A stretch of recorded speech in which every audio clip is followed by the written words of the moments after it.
Terima kasih Anda masih bersama kami dalam Sapa Indonesia Pagi. Saudara, Presiden Prabowo Subianto meresmikan layanan Bank Emas yang dijalankan dua badan usaha milik negara dan kehadiran Bank Emas ini menjadi yang pertama di Indonesia. Presiden Prabowo bilang potensi kekayaan alam harus dikelola dengan cerdas dan teliti. Sebagai negara dengan jumlah cadangan emas ke-6 terbesar di dunia, keberadaan Bank Emas ini diharapkan mampu mendorong pertumbuhan ekonomi. Bank Emas akan dijalankan oleh Pegadaian dan Bank Syariah Indonesia lewat berbagai layanan, mulai dari deposito emas hingga perdagangan emas.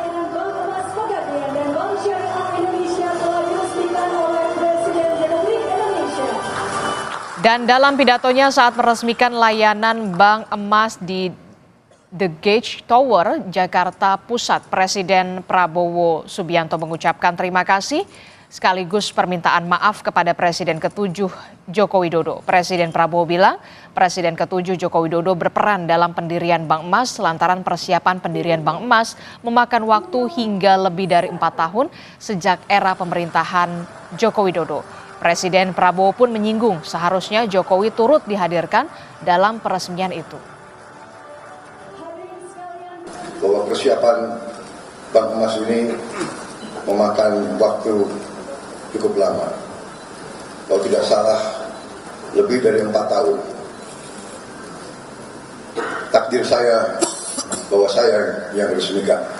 Sekali lagi, saya harus ucapkan terima kasih Pak Jokowi.